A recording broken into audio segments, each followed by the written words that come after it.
Joining me in conversation today is Professor Christopher Bache. Christopher Bache is Professor Emeritus in the Department of Philosophy and Religious Studies at Youngstown State University. He's adjunct faculty at the California Institute of Integral Studies and Emeritus Fellow at the Institute of Noetic Sciences, and is on the Advisory Council of Grof Legacy Training. And he's got quite a few nice books, Life Cycles, Reincarnation and the Web of Life, which I think was your first one, right? Series of books on psychedelics, Dark Night, Early Dawn, Steps to a Deep Ecology of Mind, LSD and the Mind of the Universe, Diamonds from Heaven, and The Living Classroom, which just appeared in a new edition. And so, as I said on my first email, Chris, that book, I've had that book for a while. I read it a few years ago, in fact. I had no idea at the time that you'd done all of this other stuff. I thought you were an education only person. And I'd read it and not Googled you further and thought it was great. I was sorting my books out. That book fell off the shelf and I thought that was a great book, actually. I'll see what he's doing since that book. And then saw all of these other books on sort of LSD. And then you mentioned you've got a new edition where The Living Classroom turns out to have been heavily impacted, I don't know whether inspired, but impacted by a very lengthy series of trials on LSD. When I wrote that book first in 2008, I deliberately kept psychedelics out of the discussion because people weren't ready to have that discussion in 2008. And I didn't want psychedelics to get in the way of educators appropriating the material. How we've changed since that time.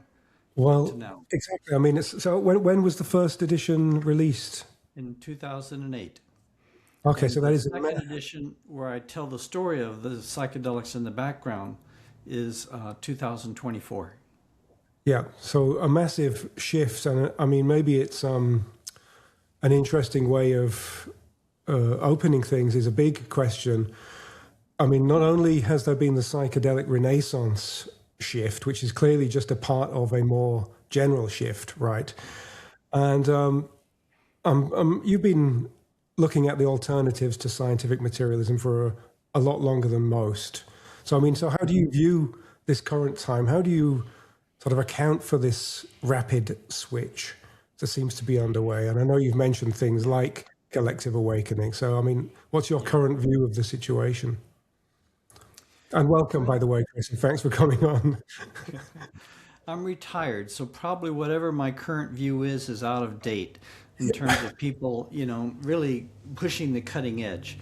But in terms of specifically the idea of psychedelics or the idea of collective consciousness, I think there have been a lot of developments in science that have moved us along in that direction. Science itself has deconstructed the materialism characteristic of Newtonian physics and the early centuries of science. But really, since 1930, we've been in a very different intellectual world with quantum theory and post-quantum theory intellectual development, so that we have a lot of scientific work coming up and showing us the non-local aspects of mind. And even though most scientists still think of mind in terms of local mind and think of mind as being generated from the brain, increasingly a large number of intellectuals are questioning that hypothesis and pointing to all the data that doesn't fit that particular hypothesis. So from a variety of different sources, I think we are reaching a point where the negative data is precipitating a paradigm shift into a larger way of thinking. And psychedelics are just one small piece helping catalyze that. Yeah, I mean, it's interesting in terms of, I mean, you mentioned quantum theory being in the 30s. It was a very similar climate, political, socially, in the 30s. I mean, it had every right back then, quantum theory, of changing things permanently, but it didn't for some reason, right? There were even early psychedelic explorations in the 30s. Everything in quantum theory that's here now was there then, and it was viewed in mystical terms by its architects. What do you think went wrong then? I mean, I don't expect you to have a detailed answer, but what do you think went wrong then that is not going to hopefully go wrong now and push things the wrong way? Well, again, I'm not the best person to answer that question. I'm not a historian of ideas or these things.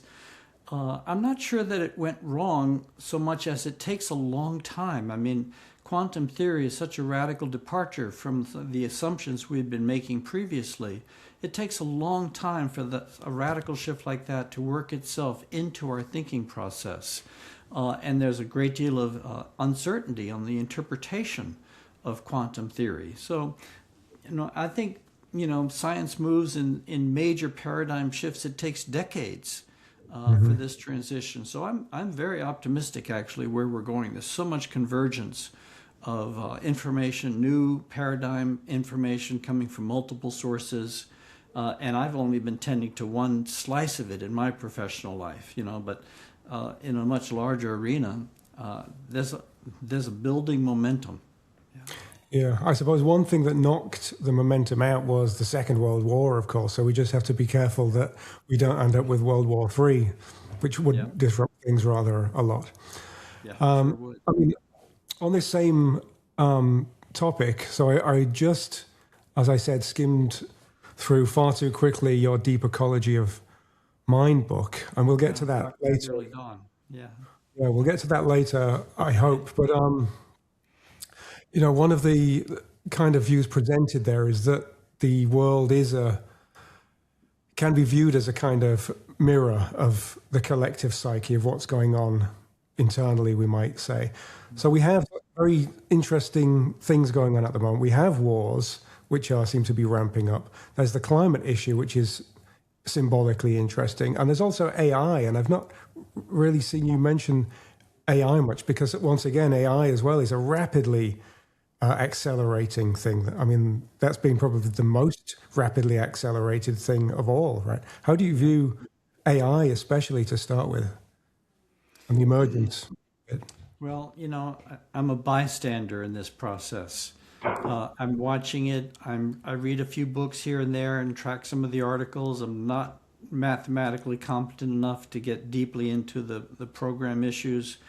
I watched both sides of the debate. Those the ones who are thinking it's going to revolutionize us for the better, and that seems to have powerful proponents. On the other hand, I see the extreme caution. We're already seeing problems emerging from chat box being used in therapeutic context. So I just am watching from the sidelines to see. It is very fascinating.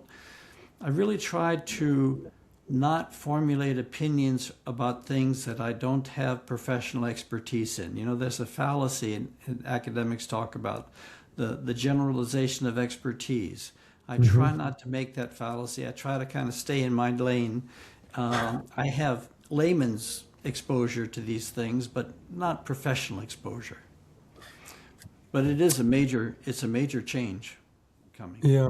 Do you find something maybe interesting in even the terminology artificial as opposed to natural? And I'm just thinking in terms of your discussion of the Chonyid Bardo and the idea that, we can have things manifest as peaceful or wrathful, and we see these same kinds of things in the presentation of AI, right? It's either going to end us all in some sort of catastrophic extinction event, or it's going to make the world a completely better place for us.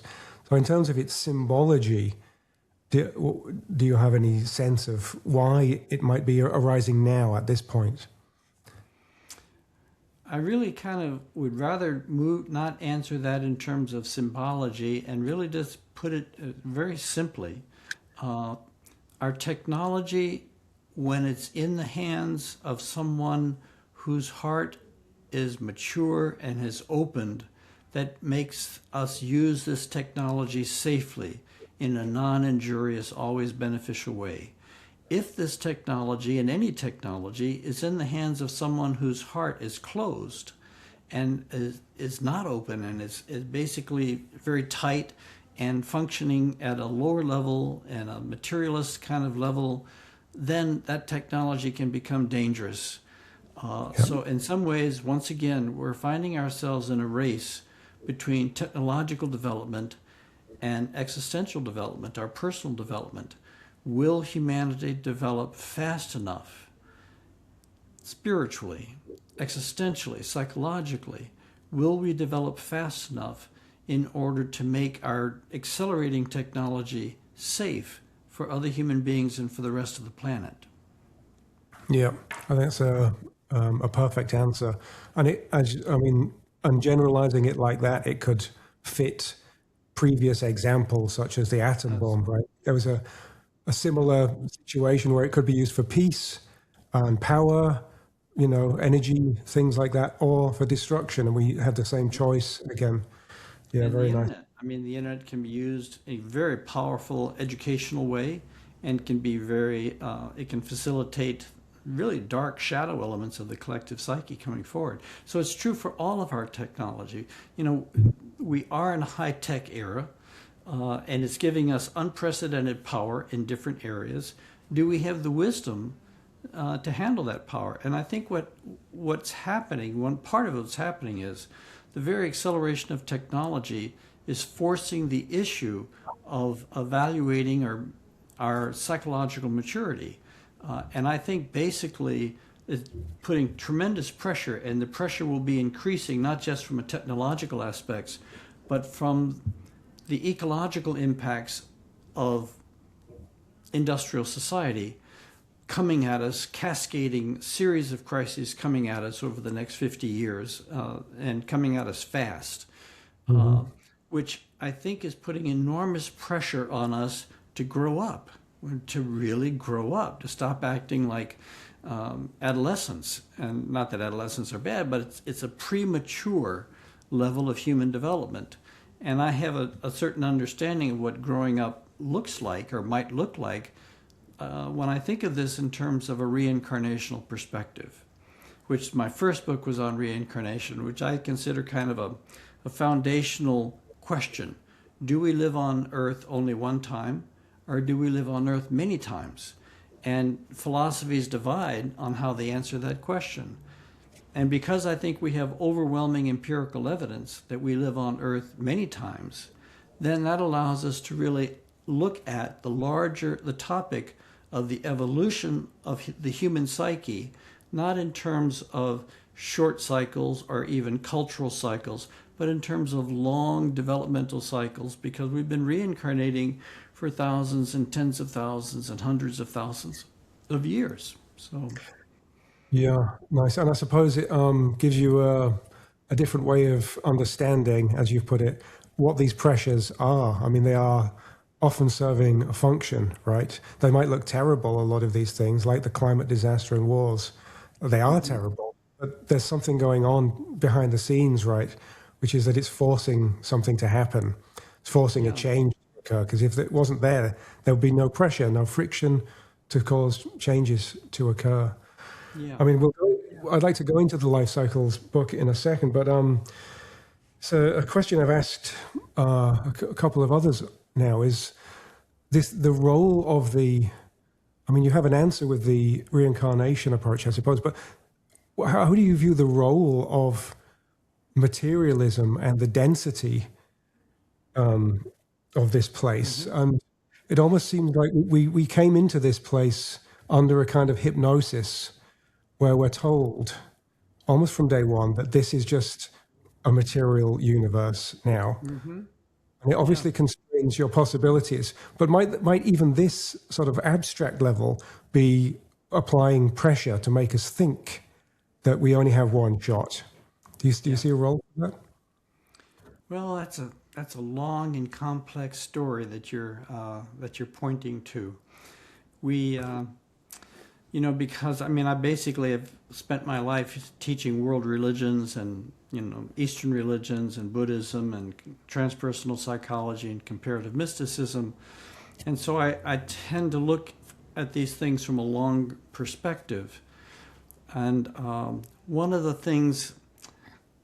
early qualities of the axial age religions, the religions that came into existence about 3,000 years ago, is they tend to be, for the popular masses, what you might consider up and out religions. So the goal is to achieve some state, whether it's enlightenment or salvation or something that basically is the culmination of your development over many, many lifetimes, or through the sacrificial death of Christ, or so on and so forth.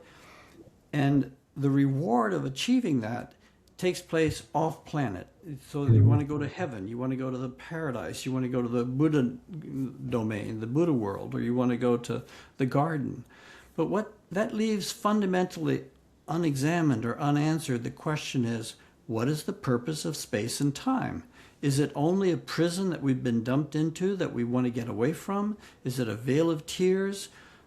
And that might work. I mean, we might think in those terms, in terms of when we were still thinking that the universe was only 6,000 years old.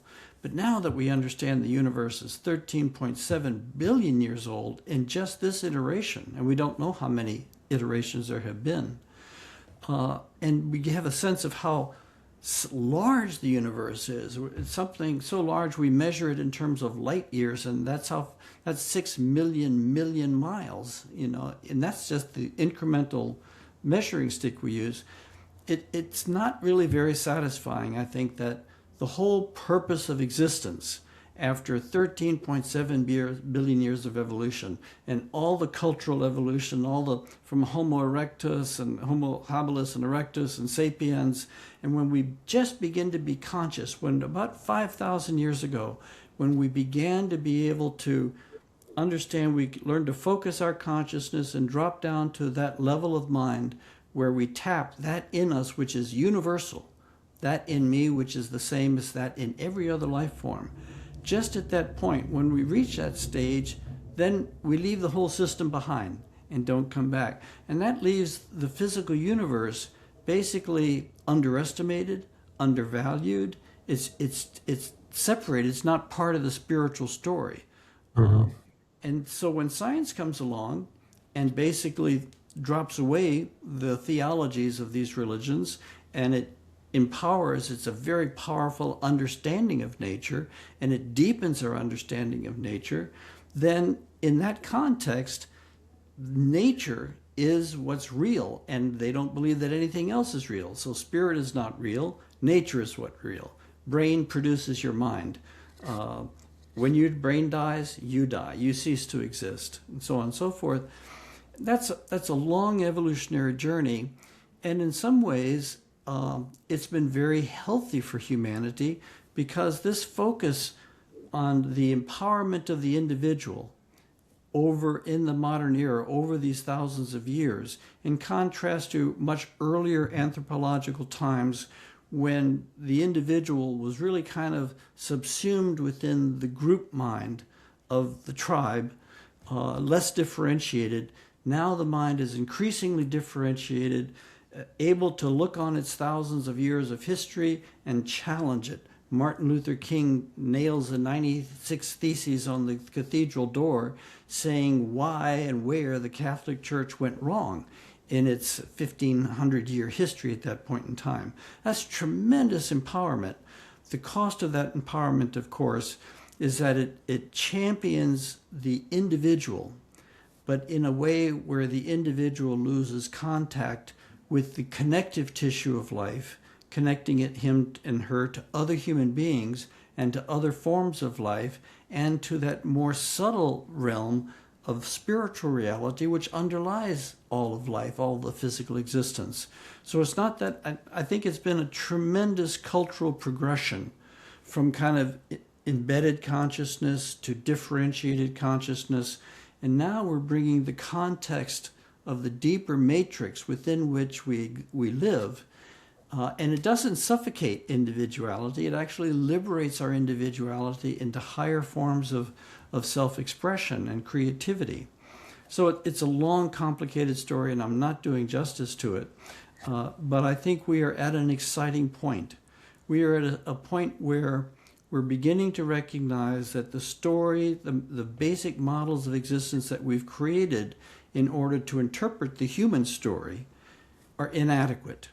The reductive model of materialism just doesn't jive with the facts. There's too much counter evidence for it. We certainly are not going to abandon science, but we're re-examining the metaphysical context within which science is being used and operating. And that brings us to a very exciting time in history. Yeah, no, that's a good answer. I mean, yeah, but another part of the point I was getting at is that materialism itself, even though it's a set of ideas, and we might not think of a set of ideas as providing something like the friction required for growth to spiritual evolution, clearly it has, because there's a set of people, you included, who have been almost pushed, as much as by matter itself, by the idea that matter is all there is, into these other realms. So it's almost part of the process, along with matter itself, this set of ideas. It's Yeah, dense. I mean, yeah, to sort of jump ahead in the conversation in some ways, in spiritual reality, we can create reality with the power of thought. In physical reality, we are highly constrained. It's like we're highly constrained. We can't create reality with the power of thought. Some individuals, superconscious individuals, can influence physical reality with great freedom, but the average person cannot. In that context, when you look at some of these developments from a spiritual perspective, matter and the density of matter is kind of like the weight on a weightlifter's bar. It builds muscles faster, certain muscles faster than could be built in the spiritual world. So a weightlifter doesn't complain about the weight on the bar. They put the weight on the bar in order to make it easier for them to develop the strength that they want to develop. And I think that's an oversimplification, of course, but I think something like that is true here. Matter is very dense. The physical world is very dense.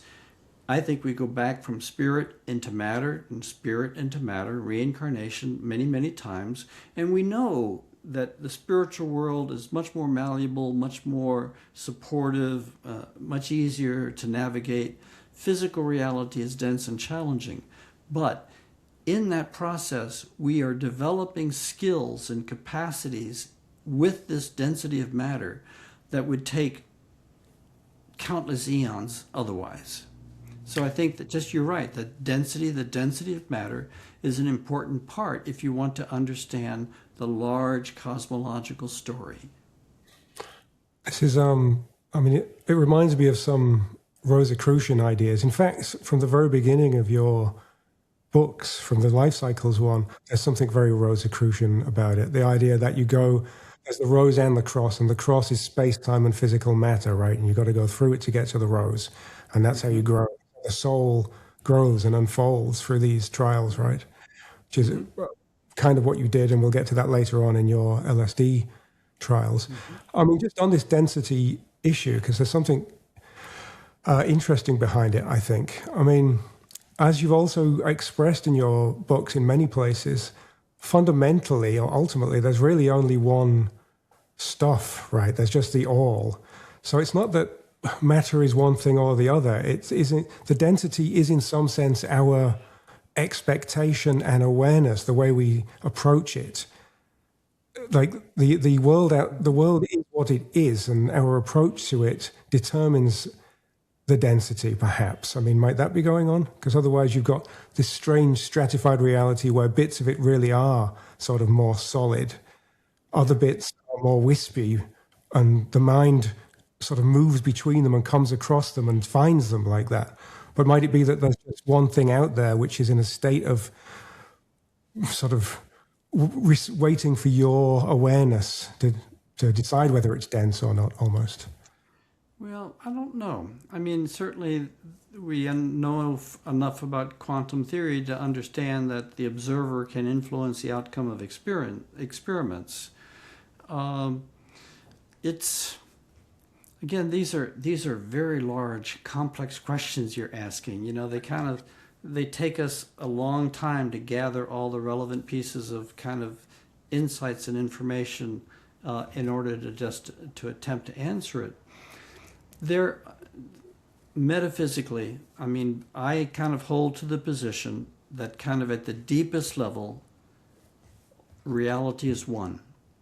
You know, it's some People would call it panpsychism. Other people would call it panentheism. Other people would call it monism. But the fundamental vision is that everything is at core one. And within this oneness, there is differentiation. And so we're not saying ants are the same as elephants. There's differentiation, but at core, it is one, and it all emerged from the one. And the Big Bang Theory and modern cosmology gives us a context which within we can begin to understand some of the mechanisms of this, that if everything came out of a void and manifested with this explosion of energy, the Big Bang, or some would call it the Big Birth, everything that exists came out of this and is of this in its origin. And even as it differentiates, it carries the quality of the oneness underneath at its central piece. Now we come along 13.7 billion years later. We're beginning to be awake. We're beginning just beginning to be aware of this world, just beginning to look deep inside, just beginning to look deeply into the electron and into the quantum fields. And we keep on running into this phenomenon that there is a fundamental field, a zero-point field, a fundamental reality which encompasses and supports all differentiated reality. And psychologically, psychospiritually, we know that when we go deeply inside, we slip underneath all those things, those pretty things which make us the interesting individuals that we are. But the animating force, the clarity and consciousness which lies at the center of a human being is one with all of life, with everything that exists. So that which is the essence of me is the essence of the totality of everything. So in that perspective, we have to face two fundamental truths. The universe is born in oneness, is born out of oneness. That's oneness is a fundamental truth. And at the same time, differentiation, uniqueness, individuality is a fundamental truth. And it's not a matter of choosing one over the other. They are both interdependent and alive phenomena. And we live at this point where we are not sacrificing individuality, but we are recontextualizing it in the context of oneness.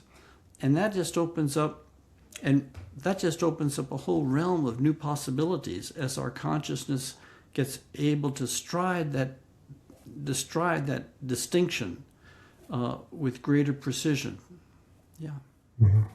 I agree. I mean, I'm a monist as well and agree with the differentiation and have defended dual aspect monism with Harold Appensbacher in a book on this. And it's tricky. I mean, the way we view it, you need the element of subjectivity. It's a Jungian idea, right? You need the element of subjectivity to get objectivity. So there's a polarization that's non-fundamental. It's not part of reality. It's almost an epistemic, it's an aspect that you're seeing the world through rather than being fundamental part of the world. Okay, I mean, while we're still there, how do you view the notion of subjectivity? So you talk a lot, and we'll get to it later, about collective minds and individual minds. But there's a component of subjectivity that obviously seems to be the stumbling block for generating collective minds, right? My first-person perspective seems to be very, very private, and it's the source of the hard problem of consciousness and these kinds of things. How do you account for the presence of subjectivity in the world? What's your view of subjectivity? Well, I tend to avoid questions like that. I tend to avoid them because I start at a different starting point. I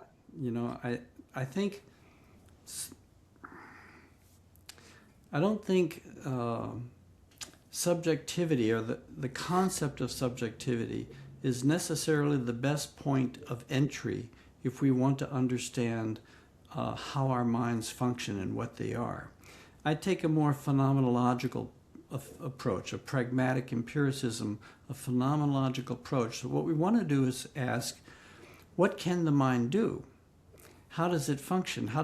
Not what are the neuron patterns that make it, but what does mind do? What is its capacity? Not only the capacity that you and I are using in conversation right now to think and analyze and go back and forth, but how deep does mind go and how far can we know? And, one of the things I write about in the living classroom is my discovery that at one level, my mind is clearly private from independent of the minds of my students. Clearly that's true. But I've discovered that that's only half the truth. There's another half of truth which points out that our minds are interconnected always, and they interpenetrate always.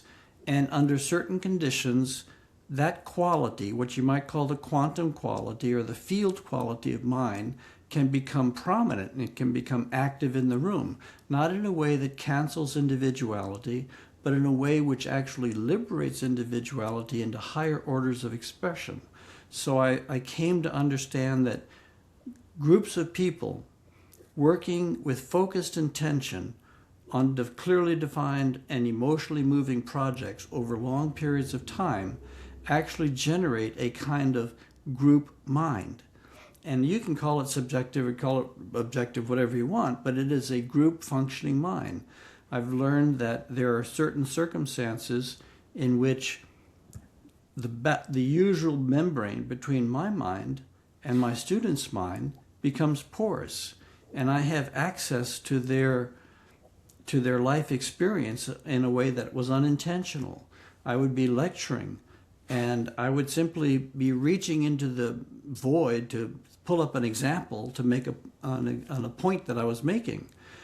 And students began to come up to me after class and say, well, it's strange that you use that example today because that's exactly what happened to me this week.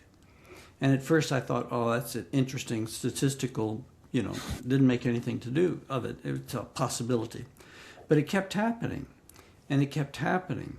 And as my spiritual practice, my psychedelic practice deepened, I began to find that those ways in which my mind was receiving information about their life, it began to touch deeper and deeper places in their lives. It began to touch pains that they were carrying, things that they really needed to know.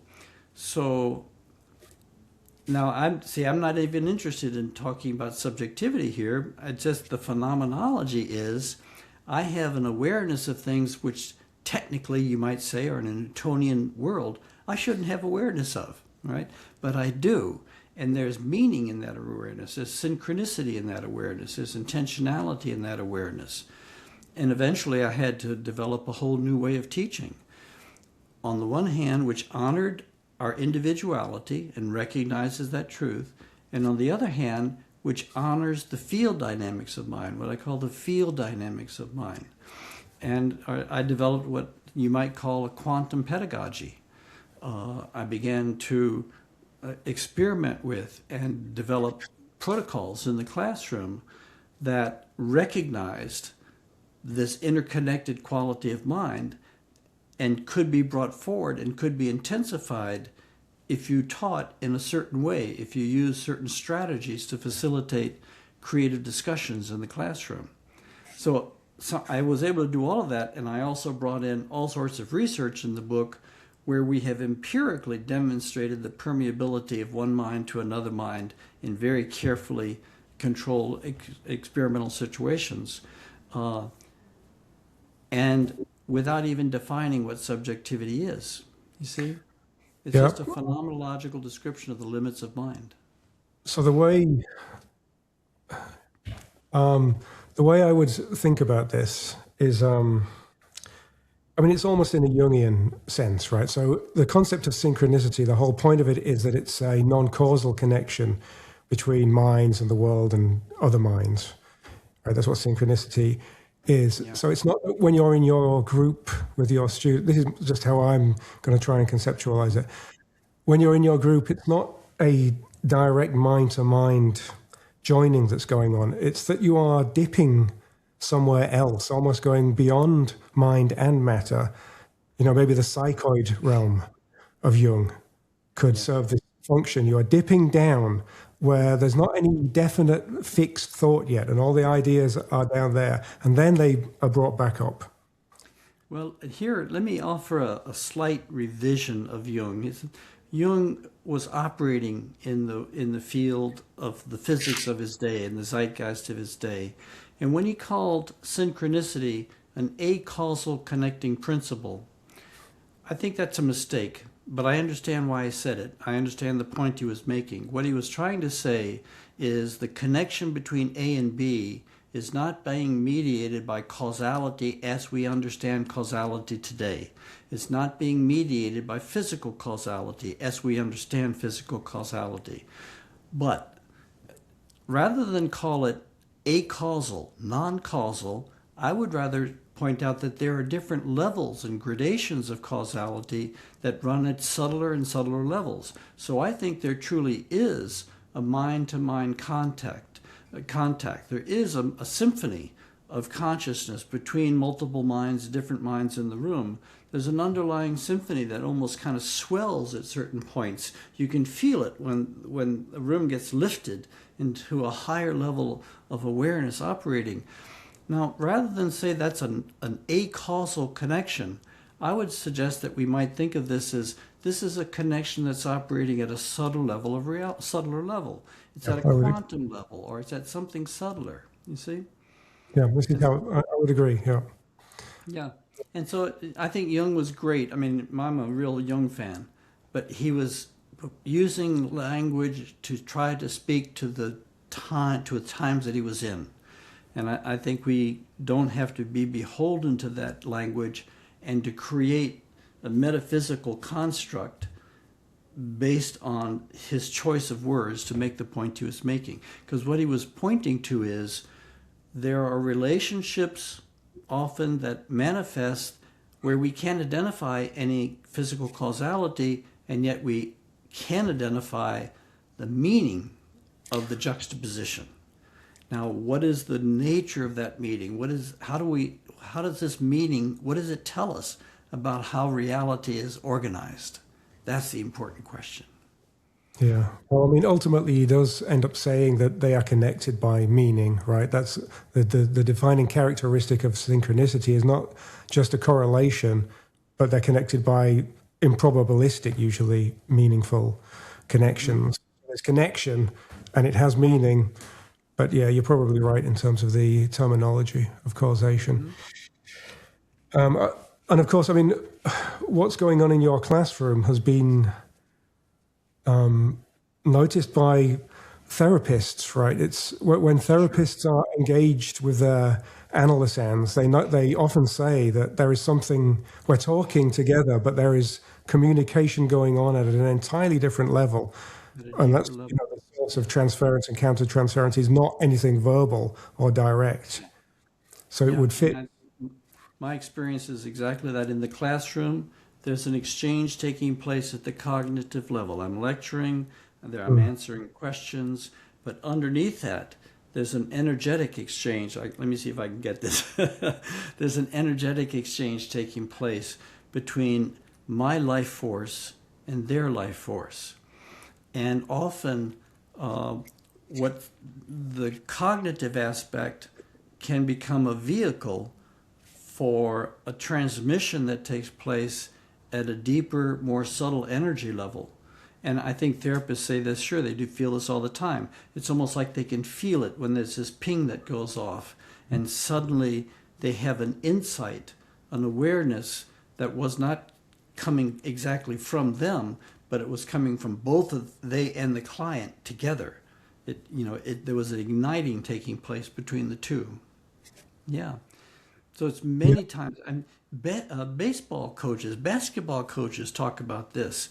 I mean, I give examples in the living classroom of different coaches who talk about what happens when a team seems to gel and they start to move like fingers, 5 fingers on one hand. And what they're doing just seems impossible. They know where people are without even looking. but there is a subtle psychic connection that they're making in a group mind, the emergence of a group mind. Yeah, that's a very Mike Murphy of Esalen kind of example. It is. It is. So, and yeah, I mean, so it's been noticed many times, and we're obviously trying to find the same thing. We've got all these different words. I suppose another one would be morphic fields, right? Morphic fields are what you call subtle channels, and it's the same concept, and we're trying to describe it differently. Rupert Sheldrake's work, yeah. Mm-hmm. And I use Rupert Sheldrake's work in my work in the living classroom. And Sheldrake's insight is that when learning seems to take place, oversimplifying again, at two levels, it takes place at the individual level, but it also seems to take place at the species level, so that it's like you think of all the members of the species, again, as fingers on the hand. The fingers are learning, but there's also a level of learning that's taking place at the deeper level, at the integrated level, the field level. And that we can demonstrate that this phenomenon takes place. Groups, when they're learning a new behavior, in the beginning, this behavior it spreads very slowly through the group, but it seems to hit a critical mass at some point, and then it begins to accelerate. The learning curve accelerates, and we can plot this. We can watch it happen. So, and he also goes on, I mean, where he really started was demonstrating that morphology, the development of living organisms, of plants and animals, our classical way of thinking about it is that this is evolving it happens in a genetic determined fashion. The DNA has the codes and it builds the organism, but there's a wide range of phenomena that doesn't fit that pattern. And Sheldrake has shown that there seems to be a field that informs how the biochemistry uses the information that's available in the DNA to build the organism that it's building, so that there is a field influence that influences the morphology, the shape of things. And so I'm just taking it one step further to say that there is a field of influence in the room that influences all the individual minds in a room. Yeah, and gives you a nice account, as you mentioned in a few of your books, of some kind of growth process, right, actually, going on, which you also get in Sheldrake. You can see how, because there's learning and it spreads, you've got something like an evolution on a completely different level. Yeah. I found, for example, that classes have a mind, and so that the mind of the class can influence the learning of individuals within the class. So if the mind of the class is coherent and well-focused and well-energized, it can accelerate and deepen the learning of individuals. But I also discovered, from teaching over many years and decades, I discovered that there was a cognitive development taking place across students, across years as I taught a course, so that there not only is a class mind, there is a course mind. And it's a kind of morphic field. It's a field which is generated by all the students who have gone through this exercise of learning this particular subject with the particular professor. So just as the group mind influences the individual, the group mind itself evolves and becomes stronger and more potentiated over the course of years. I found that sometimes I'd start a course which I knew was a winner. It had gone through a real shakedown. I knew I plot my learning curve, and I come to the class on the first day, and in many different ways, the students tell me they're already on the fourth week of the syllabus in their own mind. They don't want me to take them the long way around. They want to start where they are, and I have to revise the syllabus in order to kind of stay in true dialogue with where this group is. And that was kind of shocking to me. I had never even imagined that there was a learning which transferred from students to different students to different students to different students. And what that learning is the learning of this subject matter in this dance, which contributes to a field, and that field has a life of its own, which is larger than the individual students in the room, and it's larger than me. It's kind of like a lake. You have a lake, and you have water coming in at one end and water going out at the other end of the lake. But we have freshmen coming in, and we have seniors always leaving. So the student body is always a constantly shifting field. But there are fields of learning that emerge inside that lake of the student body. And those fields are dynamic and they're powerful. Once you know that those fields exist, then you can begin to incorporate them in your teaching practices. There are things that I do at the beginning of the semester to open the field and to open the link between the class field and the course field. And it's also important to close the field at the end of the semester for all the reasons I explain reasons in the book. So once you know that these fields exist, then it's a natural step, if you want to be an effective teacher, to begin to work with them in your teaching protocols. Yeah, I remember reading that, and it reminded me of a very shamanic kind of concept, right? The idea that you open and close. And there's something not quite so visible, right? You have to see the evidence by how your students are developing. They're not in one-to-one contact with the previous students. So you can't give a natural common sense explanation, such as, how people, once they've seen one person do a very fast running the mile very quickly or playing some particular difficult piece, suddenly everybody can do it because now they know it's possible. Mm-hmm. Yeah. But it's a slightly different one because in this case you can see, it's possible. Somebody can do it. So if I just do it enough, I can do it. In your case, there's an invisibility to it. It's again at the subtle channel level, right? Mm-hmm. But there's still evidence. There's still visible evidence, which is interesting. There's an invisibility to it, but it manifests empirical phenomena, which we can plot and track and examine to see what this apparent or seeming evidence suggests. Is it simply a mistake? Am I just being confused and I'm seeing a relation where there is no relation?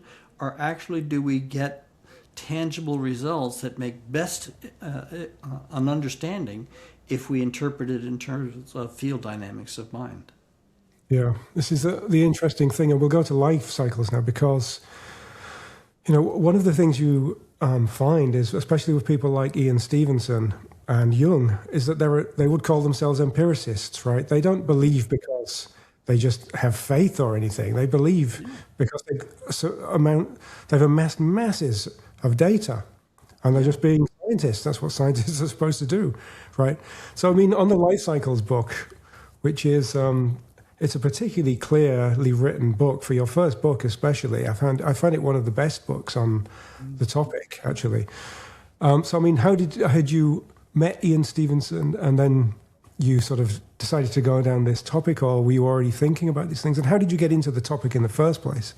Well, I finished graduate school as an agnostic, an atheistically inclined agnostic. I kind of, I started the whole evolutionary journey from New Testament criticism, biblical studies, into medieval theology, and then into the Reformation era of focus on Scripture, and then in the modern mind and its emergence of science and the social scientific critique of religion. I finished my graduate experience just absolutely agnostic.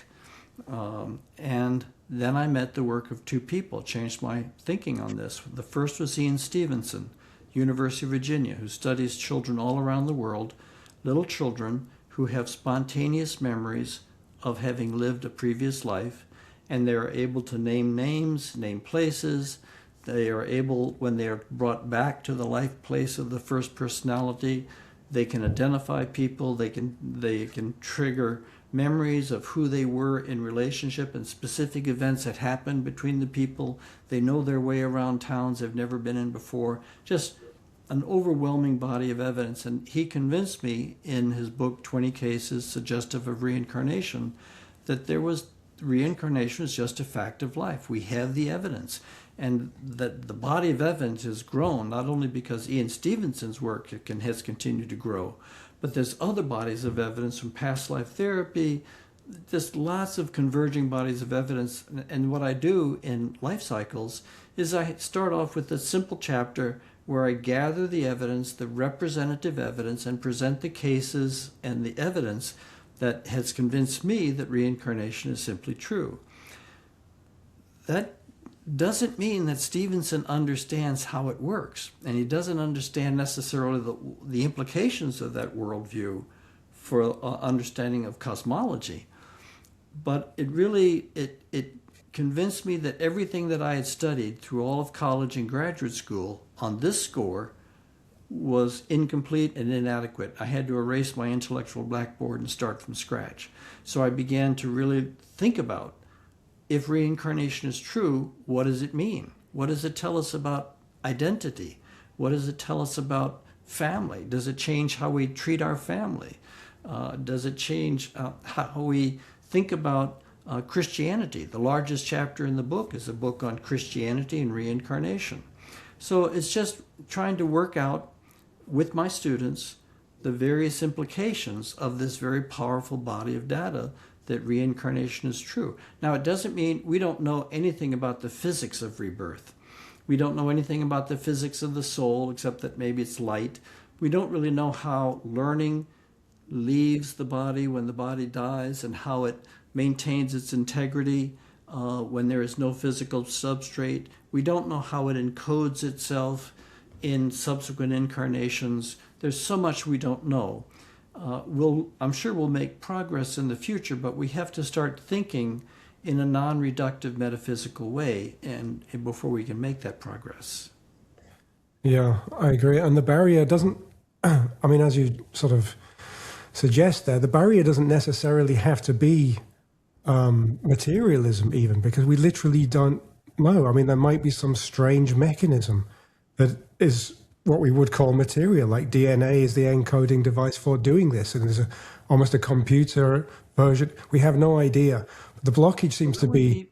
That may be part of, I'm sure it is part of the process, but if there is any time period between the death of one life and the birth of another life that's where we have good reasons for think that there's a causal continuity, if there's any interval, then that tells us that the universe must be configured in such a way that consciousness can maintain its integrity independent of a physical brain, independent of DNA, independent of any of those physiological mechanisms. Yeah, that's what I was saying. It should be part of how it leaves and how it enters, but but there has to be some capacity of consciousness to maintain its integrity. And this all really hinges on a really simple principle. What we are discovering is that our mind is older than our body. And classically thinking, our mind shouldn't be older than our body because our mind is created by the six senses and our physical organism. But over and over again, we're finding that our mind is older than our body. And once you open up to this possibility that the learning that is manifesting in a human being is a learning that didn't begin in this incarnation, it develops with this incarnation, and it doesn't stop with the end of this incarnation, that it's a long developmental trajectory, then suddenly all sorts of things begin to make more sense. Why some children seem wise beyond their years, and then some adults are still kids. You know, it's like soul age, and that's a metaphor for soul maturity, is not the same as physical age or even psychological age. It's just that there are some children who have many, many incarnations that are informing their sensitivities and their interests and passions. And there are grown adults who are like, you know, Uncle Louie. You don't ever want to let Uncle Louie play with the fireworks with the children because Uncle Louie is not, he's just a kid. He's just another kid in an older body. And things begin to make more sense when you understand that there's a continuity behind it all. Yeah, and I think I mean, if you take the evidence seriously, it's pretty incontrovertible, incontrovertible, right, that it's going on. It's so solid. Now, I couldn't convince my colleagues in my Department of Philosophy and Religious Studies that that's the case, but I think that's because they're already committed to an alternative paradigm. They don't want to look at the evidence, and they don't look at the evidence. like this is the point, right? The worldview wants to say we would see the evidence if it were there, but there's a possibility sort of constraining function that their worldview has, which means they're not willing to look at it. So the evidence is all around, but they are just not willing to see it as evidence. And then once you open your worldview, well, then you can start going looking for all kinds of other kinds of phenomena, right? But you are not, you're blocking yourself off. I mean, how do you get around this problem? Because all that's going to be said and what is said is that it's fraud, right? There's some collusion or it's fraud. How do you get around it? Well, basically, the people who are making that claim, it's one thing to claim fraud, it's another thing to prove it. And Stevenson has been accused of fraud. He's been accused of doing bad research, but it hasn't been proven. He has stood up to his critics. So you have to go to the issue, go to the mat, and look at the details of the protocol. Is this solid research, or is it just nonsense? And I think Stevenson and other past life therapists and other researchers into reincarnation, I think, have been well trained. They have good degrees. They have clearly demonstrated good methodologies in what they're doing. And people who are claiming it's just fraud or sloppy research, that's what the old paradigm says when they just don't want to open up the possibility that they might be wrong. Because if they're wrong about this, that's a serious thing to be wrong about. And they just will throw up all sorts of smoke screens rather than look at this evidence seriously. And that's why I don't really try to convince my colleagues, because they've already got PhDs and they're convinced that they know what's what. Then a younger generation, it's paradigm shift is a generational thing. Old scholars or holders of the old way of thinking die, and younger scholars coming in who are open to new ideas come in, and they test the ideas not uncritically, but with more openness to possible outcomes. So it's a generational thing. Yeah, I think it was Max Planck. About 90% of my students, when they're given the opportunity to look at the evidence and make up their own mind, they find the evidence overwhelming and convincing. There's a quote from Max Planck, which is that scientific revolution happens when the old ones die. Yeah, that's true. But I mean, it is true though that it's so heavily significant that ultimately you need an experience in order to really shift stubborn cases. I was a stubborn case and had an experience eventually, but I'm interested that you were convinced by the literature, it seems, or Yeah. did you have some other experiences? You must have still been. Not yet, not at the time. I was convinced by the rigor of Stevenson's research. I mean, his books are kind of boring to read because he thinks like a lawyer. For every piece of evidence, he documents who he learned that piece of evidence from and who verified the evidence. I mean, they're boring. They're like legal theses, but it's very powerful presentation of very powerful data. He knows that that he's going against the grain, and he tries to do it as carefully as he can. I just was really convinced that that was the case. And then later, about 5 years later, I did my own self-inquiry with about 3 years of past life therapy work with hypnotic regression type of stuff. Hypnotic people have all sorts of miscellaneous and bad ideas about what hypnosis is and hypersuggestibility in the condition. It's really more just sustained inwardly focused meditation, inwardly focused attention. And so I worked with somebody for 3 years, and I dug out some of my former lives, and I worked with them and worked on healing them, what was left, because some of the pains that were left over in their lives were now alive in my life. And I also want to mention, for your audience, I don't want this to be seen as a linear thing. It's not like life 1 influences 2, influences 3, which influences 4. It's much more subtle than that. It's like if you have a deck of 52 cards or 52 former lives, you're only playing a hand of a small number of those cards. So I may have had 52 lives, but only maybe 5 or 6 or 10 of those lives are relevant or influencing this particular life. You see, so I may be influenced primarily by a life that took place 3 centuries ago, whereas the life that took place in the 19th century is not a major influence on my present life. So we have to approach it with this really open-ended inquiry. What are the patterns here?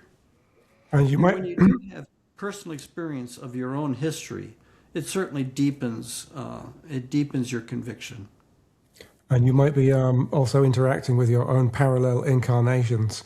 I mean, if you're interested in numerology, so in Pythagorean numerology, the idea is that each name has a frequency that describes its life patterns and its fate. So you are identical to Ian Stevenson. You're both 49, which is also the number of Pythagoras himself, by the way.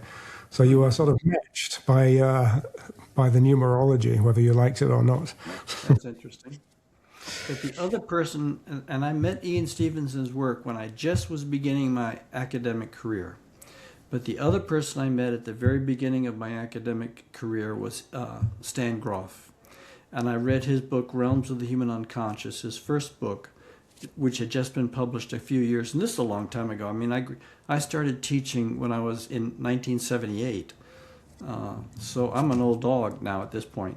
But then I read Stan's book, and he had this methodology. He had already been doing this work for over 15 years. He had a methodology. He had worked with hundreds of clients. He had worked with himself and other professionals, exploring the therapeutic applications of psychedelics, particularly LSD. And they were doing this in a non-controversial way, research at a medical school in Czechoslovakia, in dialogue with other research psychiatrists in other medical schools and institutions in Europe. And they were not having the same convulsive experience with psychedelics that we had in the 60s. It was a much more methodical, professional exploration of in the psychological and psychiatric community. Yeah, I mean, it's interesting. It's interesting that you found exactly these two people, because they are the most methodical, rigorous of all of the people that you could have met in these two, what are still far out subjects, right? So you were put in touch with exactly the correct ones. I was impressed with the rigor of their thinking, the scholarship that was involved, and that scholarship just kept showing itself in Stan's writing, book after book after book. I mean, he just is a tremendous encyclopedic knowledge, and foremost in his field in that way. And so I became convinced that if what he was saying is true, it had profound implications not only for psychology, but also for my discipline, which was philosophy of religion. And I became convinced that the people who would make the largest contribution to my discipline would be those soon who would be able to be writing out of an experiential basis, refined by intellect, not simply an intellectual basis.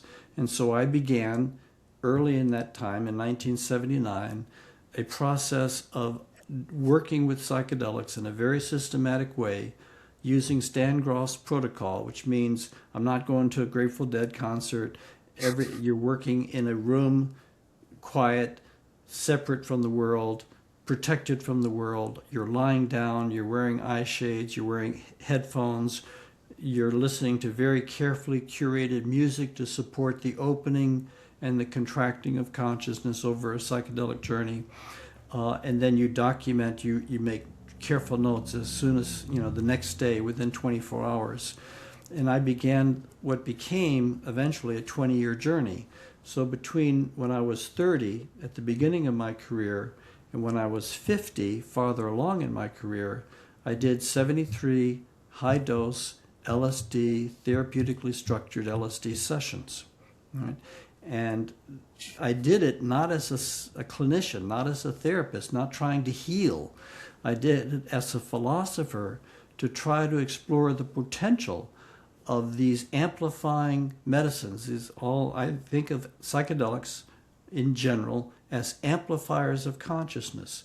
And if you use this amplified state in a very critical way, you enter into a deepening and ever deepening communion and engagement with the deeper levels of the mind, and through that, the deeper levels of existence itself.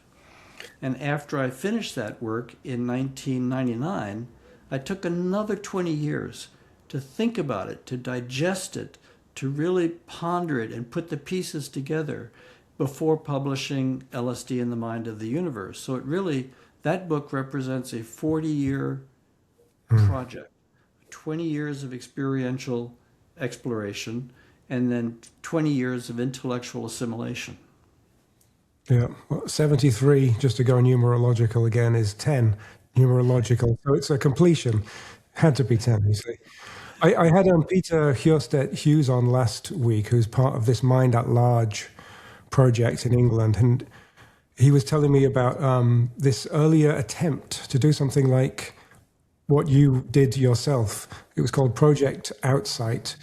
And it was the idea of trying to get philosophers and big thinkers, including people like Kurt Gödel and others, to take LSD, to take psychedelics, to explore the inner spaces and sort of do philosophy on LSD. And Peter calls them gateway drugs to metaphysics, which is basically what you were doing, right? You were sort of going into metaphysics in what ends up being something like the old way. So obviously, one of the views we have of the initiates, like Parmenides and Plotinus and people like this, is that they were doing the mysteries. They were initiates to the mysteries, which, so far as we know, involved the kykeon, which seems to have been a psychedelic.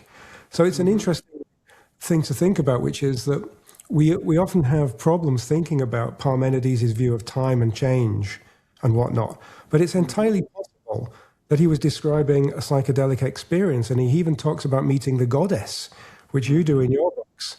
So the reason we might be struggling so much is that we're trying to bring what was his experience of this other domain, where time works differently and change works differently, and trying to bring them into this domain here. Likewise, Plotinus and Plato with his forms, even, where they're going into this timeless realm. We might have got it entirely wrong, the history of Western philosophy. Yeah. I really think psychedelics are a turning point in Western philosophy. They really represent such an enormous advance in how we do certain fields of philosophy, that there is the work that was done before and work that's done after. Now, psychedelics, I differentiate three different ways in which professional people or critical people use psychedelics. The first is for therapeutic healing. And this is the dominant, this is what's taking all of our attention right now in the psychedelic renaissance, is to demonstrate the efficacy of various psychedelics to address post-traumatic stress disorder, depression, death anxiety, so on and so forth. It's really important. This is the work that's bringing psychedelics back into public discussion. Second level topic is spiritual awakening. Overlapping, but not the same. Can psychedelics facilitate a quicker and deeper opening into states of consciousness that give us spiritual insights? And this is deeper than simply healing the wounds of your past. This is deeper existential universal questions. Is there meaning to existence? And being able to kind of enter into states that are well described in the Enlightenment traditions, which is always about right here, right now, penetrating into the ever-rich moment of the present moment. Now, most of the work in psychedelics has basically, at present times, focuses on one of these two. I found that because I had adopted a very extreme protocol, I worked with 500 to 600 micrograms every session, which is not a protocol that I recommend today. I truly don't. It's, what was I thinking? It fills me with horror. Honestly, it fills me with that anxiety, horror to think that you did that many after my own experiences. Sorry, carry on. It's a huge dose. It helps when you have a real clean protocol and you don't allow a lot of distortions in. But Uh,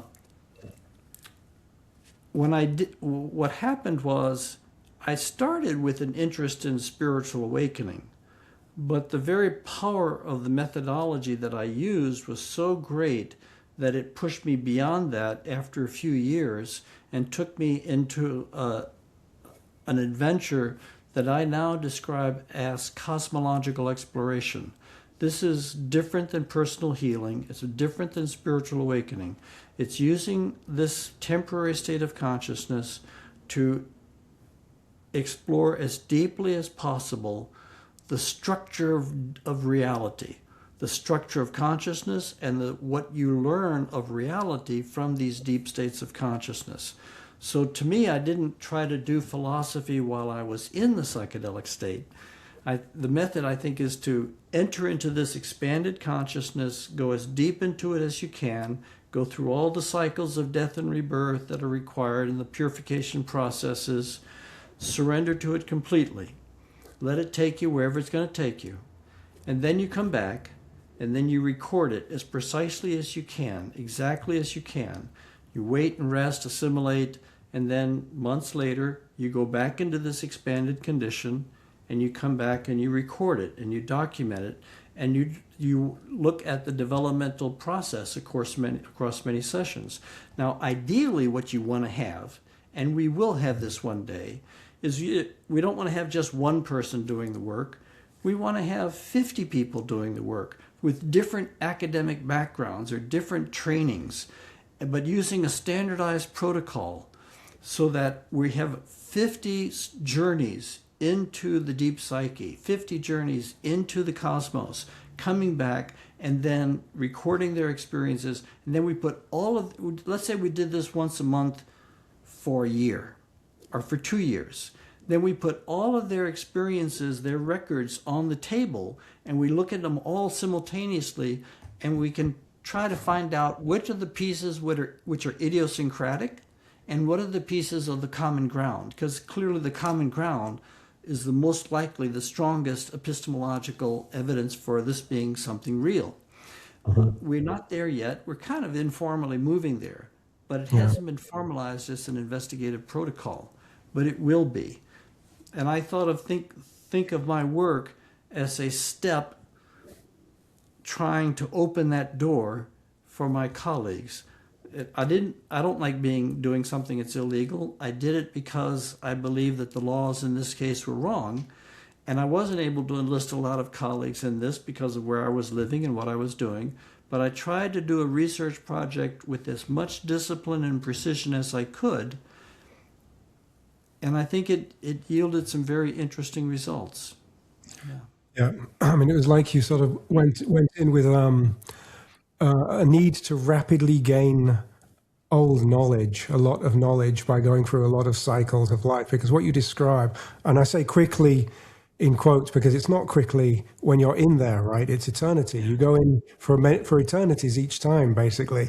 But what you are able to do, almost like a form of time travel or a time chamber, is the time runs more slowly here compared to there, so you can do more. By going into the psychedelic state, you are capable of doing more philosophical work than if you stayed in this sort of earthly time scale. Yeah, and when you stay in the earthly time scale, you have to you're working intellectually. You basically assimilate a lot of ideas, you extrapolate, put things together, and you draw inferences. This is a different way of doing philosophy. The first thing you do is expand your experience. And then you refine your experience with intellect and all the things that philosophers do. But the first protocol is to expand your experience. All right? So, and that's what makes it, that's the difference between ordinary philosophy and what I would call psychedelic philosophy. It's a different philosophical protocol. Right? Yeah, I think we're making this transition. We are crossing the threshold because the next 5 years, 10 years, 100 years, we are doing psychedelics, and we'll make mistakes, and people are using them irresponsibly, maybe, yeah. But a lot of people are using them very responsibly and very diligently, and we're beginning to harvest some of the insights that are emerging in different disciplines. And so this we're watching the whole species migrate into a refined use of psychedelics in different disciplines. Yeah. Because we know Silicon Valley uses them, right? And they've been very productive in their use of them. Yeah. Yeah. I mean, one of the objections it will face, and it has faced, I think even Michael Pollan mentions this, that it's there's a difference between experience and reality, and the idea is that you're just having experience, but you're not connecting to reality. Going back to your metaphysical assumptions that you bring to it. If exactly. you believe that only the physical world that's the only world that exists, then you're going to call these substances hallucinations because they allow you to see things which are not there. And that's the old paradigm trying to deal with these mind openers. But it's an interesting question. How can we validate these experiences? Is it possible to validate them? We try the way we validate other experiences. And it is an interesting project, and there are validation processes. Sometimes you learn things in these experiences that you never knew before, and you can later verify that they are true. Sometimes you learn that there are actions taking place across the country, and you're able to verify that those actions truly did take place. Sometimes it's a matter of cross-verification.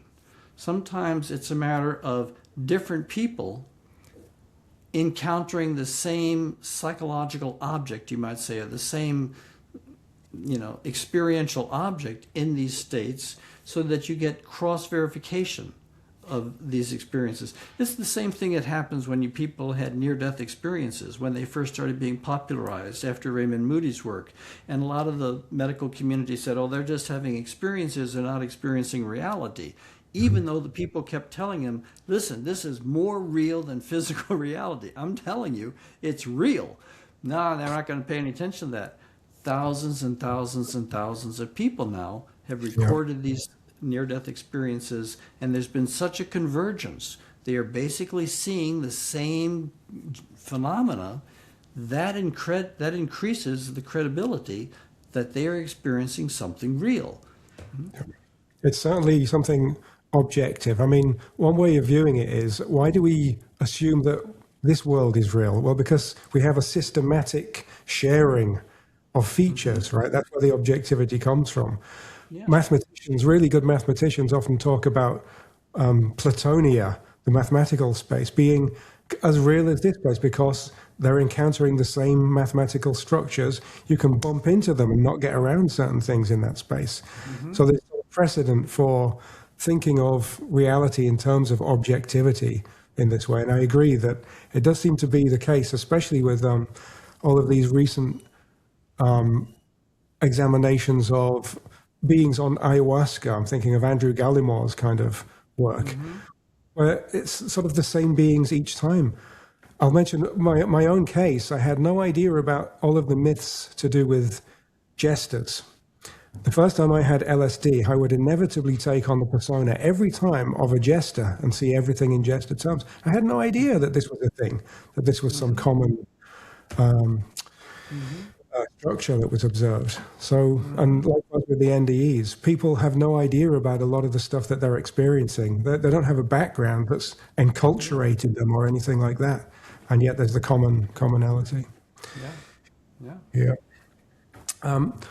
Now, one of the things I found interesting with your Life Cycles book, just to stay there for a second, is you had a view of space-time. So the idea was, okay, so let's accept that these experiences are veridical and people have past lives. What does the world have to be like metaphysically in order for that to occur? And you come up with a nice model of space-time, which is very interesting. It's a similar model of space-time. I've spoken to Jeff Kripal about a very similar one. Lots of people who've had NDEs or psychedelic experiences have the same kind of thing, where there are essentially two levels. There's an eternal, timeless level, which doesn't go on forever. It's just literally there's no time there. And then there's this one, which has time. So do you still have that view, and was it impacted by your LSD experiences that you then went on to do? Did you find it verified, or were you able Yeah. to experience it, what you only theorized previously? Well, actually, I don't hold that particular view. I mean, I understand it and I affirm it, but I hold a kind of a more complex and subtle view. I don't think it's that space-time, I mean, physical reality, space-time reality is linear, and it's the way time flows chronologically linearly. And then outside space-time, it's eternity, it's non-time. I think in between linear time and non-time, there are many gradations on the spectrum of time. There are many patterns on time. And this kind of like in some ways you see in the Buddhist understanding of their cosmology, you don't simply go from space-time into infinite consciousness. There are many, many gradations in what they call the bardo, the intermediate states, between linear physical space-time and infinite consciousness. And that's my experience with time too, that's why I developed the concept, just in order to language the experiences of deep time. On my 11th session, after a very, very intense purification process, I had my first experience of transcending linear time. But it didn't take the form of timelessness. What it did was for 1 year, for 7 sessions in 1 year, I kept coming back into the same platform. And I experienced my entire life from beginning to end as simultaneously present now. Mm-hmm. It was like my entire life was a tree. And my most recent experiences were the leaves at the tips of the trees, and all the things that I had spent my life working on and being concerned with and engaging were the big trunk and the big branches rolling out to the tree. But I experienced the distilled essence of Chris Bache strewn out over time as simultaneously present. I experienced what it was like to be old Chris Bache. That doesn't mean I saw every detail of my life, but I experienced the totality of my life, and it was a very clarifying experience because as a young man, I was about 32 at this age. As a young man, it clarified for me what my life project was. It showed me, I saw my life project. Later, when I went deeper into deep time and I had gone through more levels of death and rebirth, I began to move into the species mind. I began to experience time in terms of something like a 10,000 year increment. I could experience the development, the evolution of our species over a huge time frame. I experienced later dimensions of time beyond the 10,000 year sweep. And I had no idea how this is possible.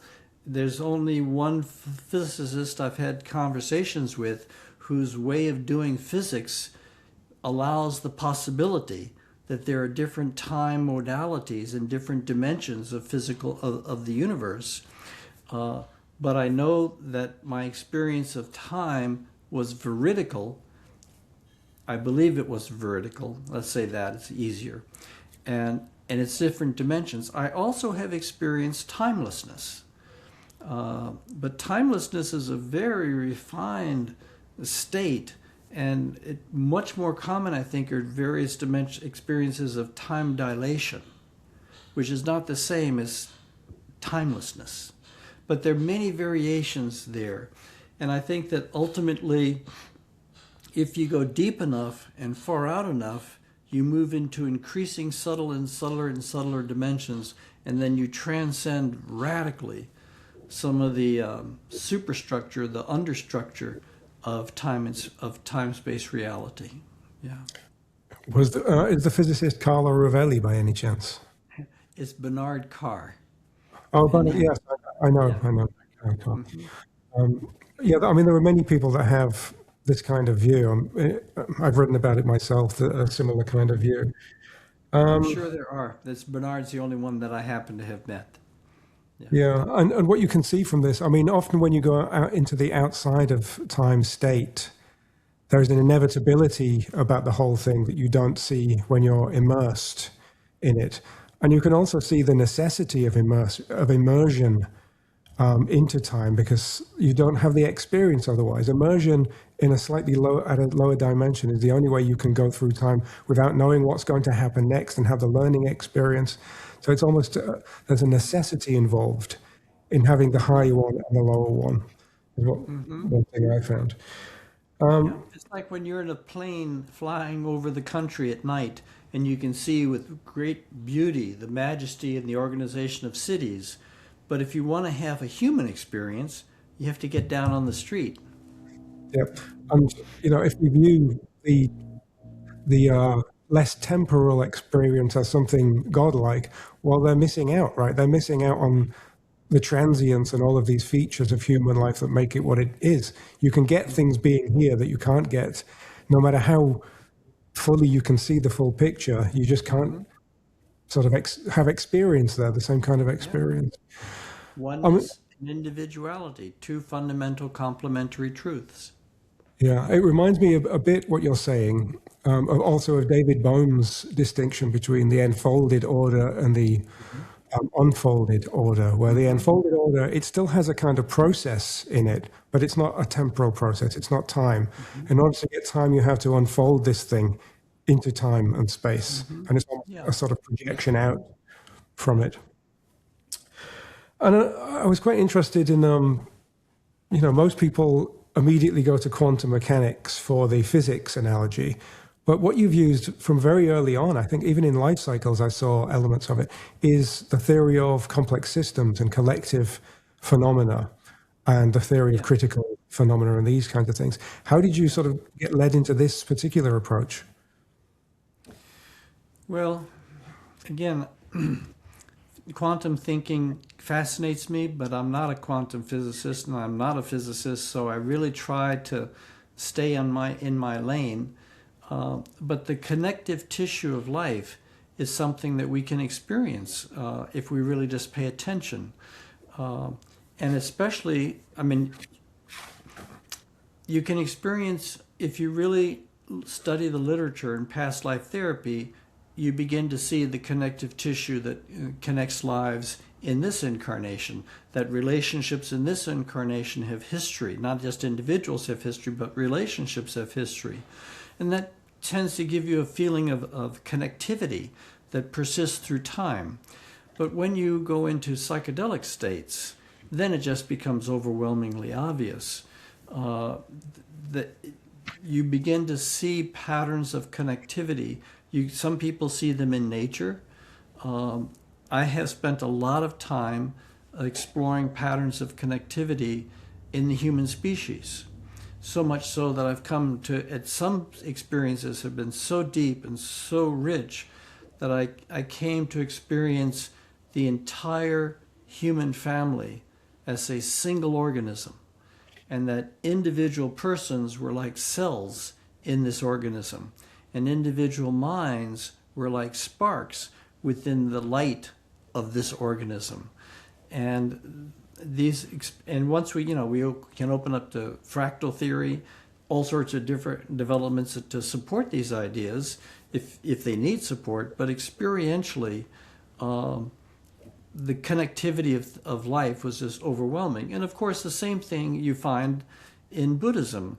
One of the four core fundamental insights of Buddhism is that no one has their existence by itself. So independent existence is a myth. It's just an illusion. What happens is everything arises in interconnection with everything else. We don't have a mind without the people's minds around us, with all the people who have written the books for us, who taught us, who help us. Our entire experience of ourselves is a group process. Within that group interconnectedness, there is an individuality that's learning individual lessons, acquiring and developing individual strengths. But the matrix within which that is taking place is the truth of interconnectedness. And now ecologists are teaching us that there is no animal or no organism in nature which can exist independent of the surrounding organisms and the systems of those organisms. So that just becomes repeatedly a fundamental truth of interconnectivity that operates at multiple levels. Yeah, I mean, one of the other things that's very apparent from your first book to the last book is, which relates to this, is the problem of one and many, which is sort of the fundamental problem for me, and I think it's a fundamental problem for you. Complexity science tends to at least grapple with this because it says there's both, right? There's the one and the many. And my favorite example of this, which you might like, is the slime mold. So what's interesting about the slime mold is that it spends most of its time as one unit.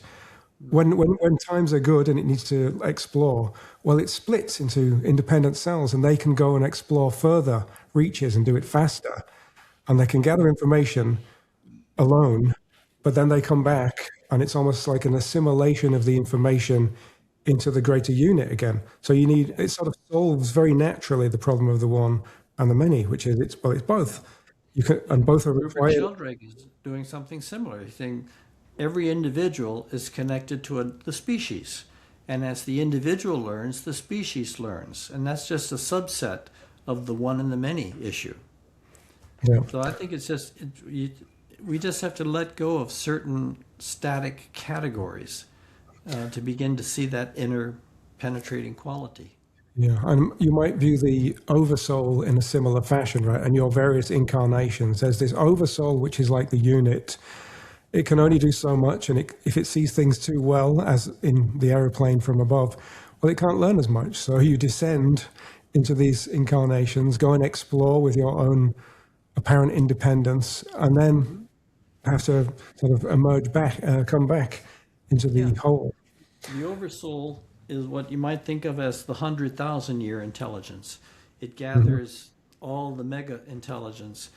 Our individual incarnation is the 100-year intelligence. And eventually, we return to the soul. We bring everything that we've learned back to the hive, back to the soul. And the soul has an individuality that incorporates and empowers and transcends all the individual lives that have contributed to it. And it's subtle because,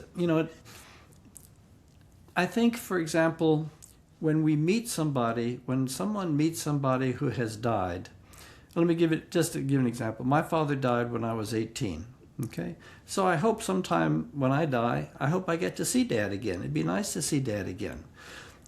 Now, my understanding is that when my dad died, he went back into his soul, and he has a dual identity, you might say. The individual identity is my dad, but he has that soul identity of that which my dad came from and returned to. Now, if I meet my dad, I think what happens is I meet the soul being, but he's wearing the face of my dad because that's who I knew him as. Mm-hmm. But then with more time, then it stops being Chris meeting Chris's dad. It becomes his dad's soul meeting Chris's soul, and it becomes a soul-to-soul communion. And I think this can happen even if my dad's soul has sent down some of its energy into an incarnation before I die. Because even if the soul, it's a huge entity, sends some of its energy to incarnate again, it still carries the memory of my dad. So even if, quote, my dad has incarnated, that's even not the right way to think about it. My dad's soul has sent a part of its energy to incarnate. The whole soul never incarnates in totality. It's just pieces of the soul. I would still be able to experience my dad when I die, and then we would deepen into a soul-to-soul kind of communion. Nice. There's an interesting remark that Jung makes in his Mysterium Conjunctionis book, right, his last book, which relates also, I think, to the problem of the one and the many, which is this idea that the most fundamental archetype, the one that's causing him most vexation is the parasympathetic and the sympathetic archetypes. And there's something interesting in that archetype because it sort of it can be mapped onto the one and the many. Right? There's this desire to be separate, which is sort of fear, and then there's the desire to, and that's the desire to run and be independent. And then there's the other system, right, which wants you to connect and join and merge. I wonder if you've given any thought to sort of this idea that there's this at root, there's this sort of deep archetypal structure that generates our moves here and where we want to individuate, but then there's also this other pressure that wants us to pull back. It's almost like a love and fear rather than love and hate idea at the center of the cosmos. I understand, and I'm sure that that's true, and we can explore these push-pulls of the human dynamics, but I don't have the same starting point as Jung did. There is a chapter in LSD in the Mind of the Universe on archetypal reality, and I experience archetypes somewhat differently than Jung experienced it. I don't challenge the reality that he sensitized us to. But when I entered into archetypal reality, I didn't experience what Jung saw as archetypes, and so I tend not to think that way. I experienced sort of two different levels of archetypes. One of them you might think of as Platonic, a higher Platonic archetypes, and then more of a Jungian archetype. But I still didn't experience what Jung saw. I didn't experience the wise old man, wise old woman, jester, trickster, so on and so forth. What I experienced was, at that lower level, I experienced the entire human family as a single organism, and that there is a living and breathing and thinking and feeling that runs through this organism. These are kind of like the deep currents of blood that flows in our body that carries the chemicals that nourish all the cells at every part of our body. There are deep currents that run throughout the living organisms of the species mind. So I talk about the species mind a lot in my experience, and I talk about how our experience of the challenges that each individual faces in life are drawn from a collective web, and our solutions feed back into the collective web. So I experienced a lot of synchronicity, a lot of deeper structure, intentionality, but it wasn't in these kind of, I didn't focus on particular archetypes. It was more like underneath our individual existence, it was patently obvious that we are all, in a sense, floating within an ocean of consciousness, and that ocean of consciousness is highly refined, it's highly striated, it's highly differentiated at different levels, and we exist within the matrix of that collective psyche. When I went deeper, I experienced what I would call Platonic archetypes. That is, the archetypes which are the archetypes that actually give birth to time and space and give birth to some of the fundamental structures within time and space. And when I experienced them as absolutely vast, beyond my ability to comprehend. They were just enormous. And the best my mind could do is that I saw them like galaxies spinning slowly in space, vast, and we have an understanding of how vast a galaxy is, just billions of light years across. I could not wrap my mind around those things. But they were not static. They were not Plato's concept of an archetype of eternal ideas in the mind of an unchanging God. They were living, dynamic forces, but they lived on a completely different tier of time.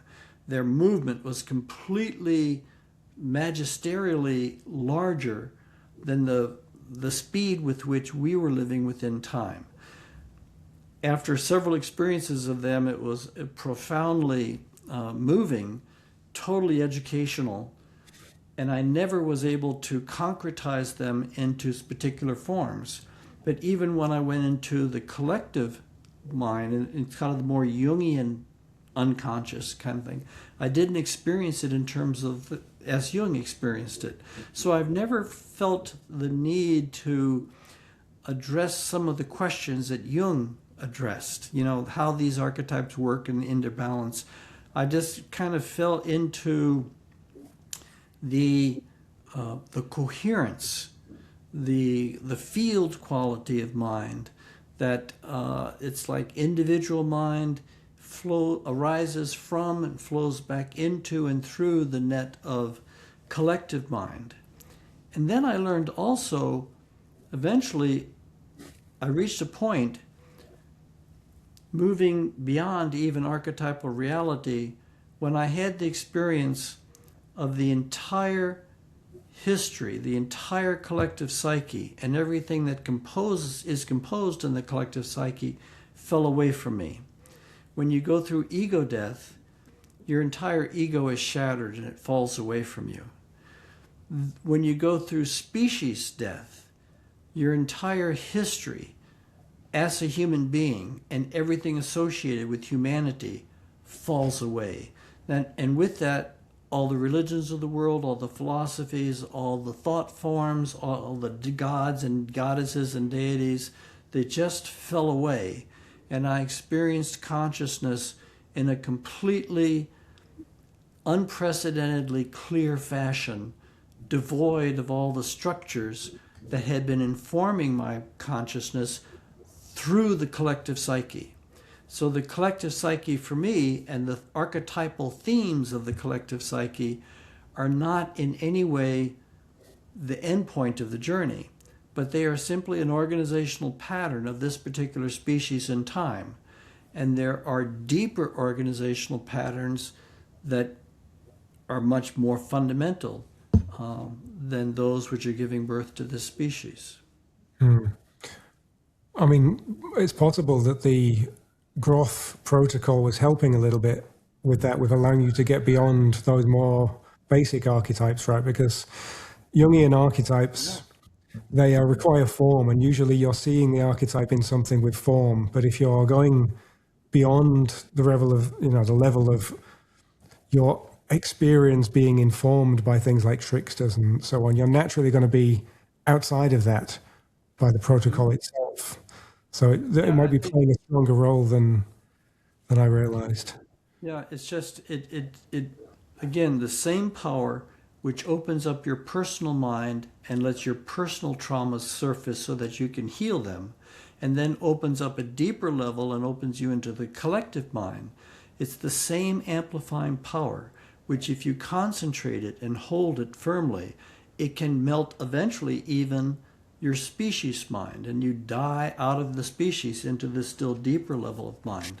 So I think that's one of the reasons psychedelics represent such an extraordinary opportunity, because it gives us the opportunity to step outside of ourselves, step outside of our ego, step outside of our species, step into the species, step out of the species, step into these different levels. And when you come back after those type deep transcendent experiences, then you see the dance of everything around you, the individual dance and the archetypal dance and all those things moving around. You see them more clearly as part of the complexity of the manifestation of life inside time and space and surrounding time and space. But it is not an ultimate system. The gods and goddesses are not an ultimate system. They are a level of reality, and there are levels of reality beyond them. I know that type of talk can get you burned in earlier centuries. Fortunately, I don't live in an earlier century. No, I agree. I mean, Jung's later work on archetypes, I think, would agree with you. In his later work, he's saying the archetype has no form itself, right? It's the thing that gives form, and we can view it however we like. Per se, in itself. Yeah. What you just said there leads us, I suppose, onto a nice finishing question to do with the future. So, you mentioned in your book as well that psychedelics have the power to unravel and transform culture, and that sort of sounds good and bad at the same time, right? It's what gives people fear about psychedelics is, as you know from your own experiences, you can really unravel yourself and transform yourself in radical ways. And if we're talking about culture, then people will have a fear about what the next thing is. And you've got, your notion of what the future human is. So, I mean, how would you sort of assuage the fears? How do you transition to something genuinely novel without just collapsing everything and collapsing good things? How is it supposed to occur? Well, if we're talking about the future human, we're talking about an evolutionary sequence. We're talking about something which is taking place inside time and space. So we're not talking about something outside the system. So we're looking at the patterns within the system and understanding what's happening. And I was completely unprepared when these things started to open up in my psychedelic sessions. I had no idea that this was even possible. But I began to, over a number of years, I received a number of visionary inputs that began to cohere into a telling story of the human story. Visions that were telling me that humanity was coming to a critical time in its evolutionary development, that we were entering a before and after time, that we are entering a time of tremendous spiritual breakthrough, that this was something that had been in the works for hundreds of thousands of years. We were, after climbing this long, hard mountain, we were just about to cover the crest of a hill and enter a sun-drenched valley. So there was lots and lots of positive indications that humanity was on the cusp of a major collective breakthrough. And it wasn't personal. It wasn't an individual. It was the entire species. And I had experiences of the entire species as a single organism that was moving deliberately in this process. But nowhere did it tell me in this several-year time frame, and this was starting in like between 91 to 94 at this point, so this is a long time ago now. It never explained to me how nature was going to pull this off. I mean, I looked around, I didn't see us going into a particularly spiritually eruptive period, quantum jump spirituality. But then in 1995, I was taken deep, I dissolved deeply into the species mind. I was taken deep into deep time. And I had this experience that changed my understanding of the human story deeply. In my frame of reference, I experienced the death and rebirth of humanity. I experienced a period of history, and again, deep time, not linear time, but deep time. I experienced humanity. I had merged with the human family, and I experienced us in a period of falling apart, a period of collapse, a cascading series of ecological crises bearing upon us, ramifications and a destructuring of culture, a loss of reference points, a loss of certainty. Basically, there was just a radical, profound unraveling of the patterns of society and of culture, to the point that it looked like we were entering a death spiral, that there was no getting out of this. We were going to die as a species, like a hurricane coming across an island in the Pacific Ocean. Eventually we were reduced to simply grabbing onto a log and trying to survive. But then the storm passed, and there were still many of us alive. And when we picked ourselves up and when we began to reconnect with people, we were changed. This deep historical crisis had changed us at the core of our being. It allowed us to reach deeper into ourselves than we had ever allowed ourselves to reach before. And it changed us in a profound way. It opened up our heart. It opened up what the Hindus would call the heart chakra. There was a fundamental birth of oneness, of fellowship, that also was accompanied with an opening of the mind. When the heart is open, the mind also begins to open. And everywhere everywhere I was, there was new ways of thinking, new values, new common sense, new insights, new kinds of patterns emerging, and new fed on new, and there was just an explosion of a new humanity emerged. And this was not simple, this wasn't a new civilization, and it wasn't a new economy and something like a new cultural. This was a shift in the fundamental plate tectonics of the collective psyche. The collective psyche was so energized by the suffering of all of its members around the world. And this is something which is historically unprecedented, because we know pieces of a nation can suffer, but no one has experienced the suffering of the entire planet in a global crisis of this magnitude. And all the individual sufferings hyperstimulated the field of our collective mind. And in this hyperstimulated, what a physicist would call a nonlinear state, moving into nonlinear conditions, nature can do extraordinary things. It can precipitate changes, innovations, new emerging structures much faster than we ever thought possible before. So what I came to understand that we are moving into a time of accelerated development. But just as in mystical development, before a mystic comes into their great mystical breakthroughs, there is a dark night of the soul. There is a radical undoing, a radical purification, an offloading of all the beliefs and habits and patterns of the past. And if we're coming into a time of collective spiritual awakening, I think we're first are going through a collective dark night of the soul, which means we have to face all the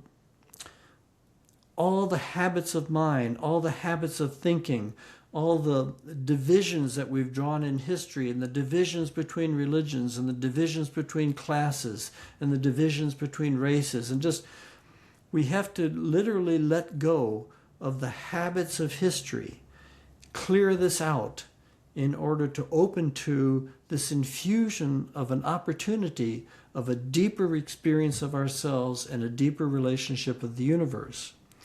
And then later, in later sessions, in some of the last sessions, I was given the grace of being taken deep into the future and to experience this future human. Just to experience it not as a future thing, but as something that had already been accomplished, because we're in deep time now. And this future human was so beautiful. If I try to describe it, I truly am probably going to break down in tears. It's just magnificent being, just a humanity healed of all the wounds of its history, a humanity with an open heart, and a humanity with a completely different relationship to spiritual reality and to the intelligence, the creative intelligence of the universe. Now, at another part in my journey, I had another experience that I came to understand was part and parcel of this story. The future human is not some sci-fi. We don't have to go to sci-fi to imagine what the future human is going to be. The future human has been in development for hundreds of thousands of years, and it's been in development through reincarnation. We have been incarnating and learning and developing and learning and developing for lifetime after lifetime after lifetime. So the pattern, I think, is when we die, we return to the soul, the 100,000-year consciousness. We incarnate into a 100-year consciousness. We return to the soul, we incarnate. If you just imagine this going on for hundreds and hundreds of cycles, sooner or later, it seems only natural that the soul, the whole consciousness that we are, awakens inside our incarnations. And this was actually what I experienced in one of the sessions. I had a session after deep, profound purification processes. All of my former lives started coming into me. They just started coming in. It was like wrapping a filament of white light around a kite spool. And they reached a point where they seemed to hit a critical mass. And when they hit a critical mass, they fused into one. And when they fused, there was an explosion of diamond light out of my chest. And I was catapulted into a state of consciousness that was beyond anything I had experienced up to that point in time. And in that state of consciousness, I was an individual, but I was an individual beyond any frame of reference that I could imagine. I wasn't Chris Bache, but I was an individual. And then I was given a series of instructions and teachings that helped me understand that what I was experiencing is not a personal thing for me. This is what reincarnation is doing with humanity. We grow incrementally. We gestate. A new baby is gestated for 9 months. It's a long gestation process. But there comes a point when labor comes, and it's a tough day, it's a hard day, very demanding, very dangerous, might not survive. But when it's over, a new life is born into the world. I think it's something like that is taking place for humanity. We are entering a time of the collective purification, a loss of old values, having to confront the limits of old ways of thinking, seeing how ugly and dirty they really are. We don't want anything to do with them. But we have to see this in ourselves, because we are carrying those sins of our fathers, because we were our fathers, and the sins of our mothers. We were our mothers and fathers in the past. We carry it all within us. We all have to go through this process. We all have to let go of the past and allow ourselves to be remade. And in that process, I think what's happening is we are giving birth to what I call the diamond soul. We're growing up. We're growing up into the consciousness that has been gestating in history for thousands of years. The future human, I think, is the diamond soul. And that is human beings who are conscious of their entire history, not in a confused and confusing way, but in a clear way, all the essentials. And they are operating not as a chorus of many lives, but as a single individuality which incorporates all that life experience into one being. That's what I think is happening. We are in the unraveling process. We are in the very hard times, and I think it's going to be getting much harder over several generations. We are in very, very hard times. And I think it's really important to understand what's happening at a deep level, because if we don't, we're going to be very susceptible to despair. We're going to think, oh, we're being punished, or it's hopeless, or we're just all going to die. We need to understand that this is labor. We are giving birth to something magnificent. And just as a mother forgets her pain when the baby is there, likewise, humanity will forget the pain of birthing. This has been going on for hundreds of thousands of years. When this new consciousness emerges across humanity, synergistically across all humanity, I don't think it's going to happen, magically flip a switch and there we're going to go. But basically, we're going through this transition. A new kind of human being is emerging. And I think we can see the prototypes of that new kind of human being in our great religious leaders and our great saints, in the Christ and the Buddhas and the prophets of history. We get inklings of this higher potential coming forward and emerging. Okay? That's what I think, that's where we are. And I think, by the way, I think every person on this planet chose to incarnate at this time in history. There are no victims. We all chose to be part of this process. We all chose to live through this and to contribute to it. And it's all hands on deck time. Beautifully put. And there might be a reason there are so many of us right now. The reason being connected to exactly this. I mean, it sounds again like Rosicrucian regeneration ideas, right? The idea that a new world is born through this process, or the world gets regenerated. Very nice, very nice. There are many places I could go, but we said 2 hours, and that's a brilliant way to stop.